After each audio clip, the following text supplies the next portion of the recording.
Good morning and welcome back to another video, and today is another day of the 0 to Gold Cap Challenge. Now just stick around and enjoy the video. Okay, so today we are farming up actually one thing, and that is netherite ore. Today I've been actually farming it up. Well, I farmed it up last night, but then I went to sleep. But yeah, the point. Basically all you have to do is go over to Shadow Moon Valley, which is in Outland. What you'll be wanting to do there is go to this little island on the Netherwing Ledge. This mining farm will require you to do the introduction quest, which is actually located upon this area over here. There's a guy walking around that starts the chain quest for you. Now, aside from all of that, once you've actually got to the point of being able to do the Netherwing dailies, then you'll get access to mining netherite ore. This is also in conjunction and also can be paired with the nether dust pollen, which actually sells for quite a bit as well, and I do intend to actually farm that up as well. But basically, what did we actually do? Well, we farmed the netherite ore.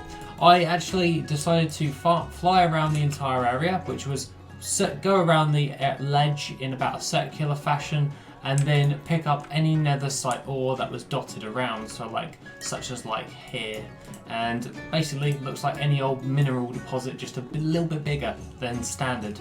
But you get about 2 to 3 every single time you actually mine one of these, and you can also get hold of felt iron ore, adamantite ore, eternium ore, and also some corium. Yes, I did actually get some corium. There was 2 nodes on here, and there was hardly any competition. Now, aside from all of that, what did I actually get in the hour? Well, to be more precise, if we go into WorthIt, this is not the beta version, this is the standard version that you guys have. And netherite ore is right about here, so we'll go down. Netherite ore actually netted me in about 16,730 gold for the hour, and that was with azure moonstones, eternium ore, deep peridot, or however you pronounce that. You also have the blood garnet, the noble topaz, corium ore, golden drenite. Golden drenite is used for the flying carpets, by the way. And netherite ore 152 we managed to get within the hour.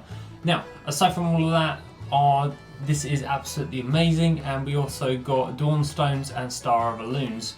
Now, the gems don't really sell all for that much gold. It's mainly the netherite ore and the corium ore you're going for with this actual particular farm. If you actually go into the description of this video, I've actually left the WorthIt Import of what I've actually farmed up, so what we actually just looked at, and basically you can add that into your own WorthIt and it will value it based upon your server, meaning that you can see how much you're going to make for doing the farm that I've just done before you even go ahead and do it. So obviously prices fluctuate depending on your server, and to be quite frank, it's much easier to just give you a WorthIt import and be able to have a look at that farm, see if it's worth it for you, and then go ahead and go do that farm if it's actually going to be any good for you. Now, aside from all of that, is there any other things that you should really know? Well, there is. If going around in the circular motion, you do tend to overlap yourself kind of a bit. So when you actually start to do that, and when I mean by overlap, and that is when you run out of different types of nodes. So you're flying around, you run out of nodes because obviously it's a very small island. You can actually go to this point over here on the map, which is right near the quest giver for netherite ore as well for the daily quest, because that's why it actually gets its value, because people actually use it to get Netherwing rep. And what you actually can do is go into the mines where there's tons of netherite ore. Now, I was actually playing around in here after my actual initial farm yesterday, and that is because these guys actually drop some weird stuff, and yeah, it drops some really random stuff. But if you keep going through the area and you actually go in here, there is a netherite ore deposit, and there's loads dotted around the entire area. Now, aside from all of that, what do I think of this farm? I think this farm's actually pretty damn awesome. I was actually planning on adding this into WorthIt's actual baseline, so I've obviously got to do a few more hours of that in order to get a decent average for an hour's worth of farming. But aside from all of that, this is definitely a very good farm in order to do. It's a very niche market, so if you want to actually expand upon, if you've just been doing regular ore and herb mining farms, then you could go ahead and do this, which is more like selling Devilosaur leather or Warbear leather or something to that effect.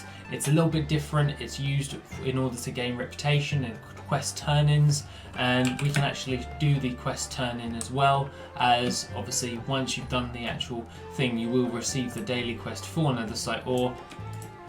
And Nethersite ore, you can do the crystals as well if you really wanted to, so we can actually give them the crystals while we're at it.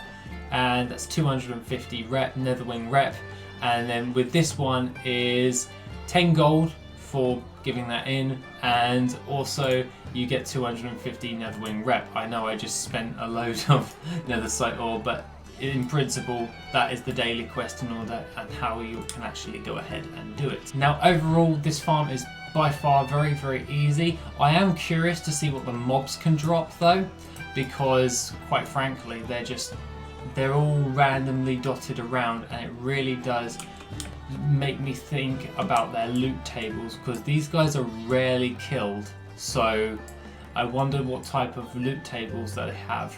So the other things of note for this actual particular farm is you can, however, and I was playing around with this, as well as doing the Netherwing ledge, you can always do a lazy 8 up to the Sanctum of Stars and go all the way back round again. Now this is so you can pick up nodes about the same time, and by the time you get back to this part on the ledge, you actually have the nodes all respawned again, so you could just do a massive figure 8 of that if you really wanted to. You can do a figure 8, you can do a circle, doesn't really matter. You need to buy yourself some time in order for the nodes to actually respawn, and then by doing that, by going over to the Sanctum of Stars, not only do you have access to fell iron ores, adamantite ores as well, but then when you get back here, you can actually farm up the Nethersite ore as well. Now, aside from all of that, this farm is definitely a decent farm in order to do. I thoroughly enjoy doing it, but there's one thing of note that you may want to bear in mind. If you turn on your herb tracking, so we'll actually go on to that, you can actually turn this into a multi-farm if you so wished, by actually farming up the pollen. So not only can we actually farm up the ore, we can actually farm up the pollen that comes along with this.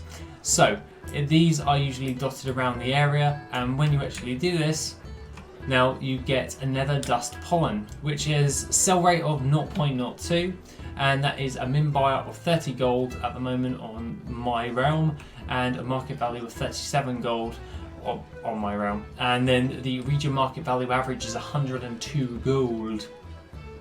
That's pretty good. It's same thing with the Nethersite ore, but Nethersite ore is actually farmed up more, so that's why I intend on actually giving this a go just with herbalism and see how that fares as well, and then I'll probably give out the results for that as well. All of these older farms that aren't really farmed all that much will be added into WorthIt as of like the next build or something to that effect, but aside from that, we do have the WorthIt imports that you can use. Now, aside from all of that, the things of note that you do get along with this as kind of miscellaneous is you get Primal Earth and Primal Fire. I managed to get hold of 4 Primal Fire in an hour's worth of farming for 350 gold per piece, and with the Primal Earth going for 23 gold per piece, we managed to actually get 18 of them. That's pretty damn good considering that we're just flying around picking up ore for an hour. So in total we actually managed to get around 16,000 gold per hour. Not overly the most insane, but we can actually see that the market on this area is actually doing quite well, because it's definitely over like 10,000 gold, as quite a lot of things are under 10,000 gold at this moment in time. As soon as like pre-patch starts coming in, less people will be farming, they'll be gearing, doing the events, and then the prices will start to rise, and then as soon as Shadowlands comes out, we should see an increase in the price of materials and all that stuff. So that is something you may want to bear in mind moving forward. Other than that, guys, that is pretty much all I have to say for the day. Have a lovely rest of the day, and I shall see you in the next video, which will be tomorrow. If you want to support the channel and help make the channel even better, then why not check out the Patreon. Members get additional info, gold making resources, and Patreon specific content. The link is located in the description down below. Thank you and have an awesome day.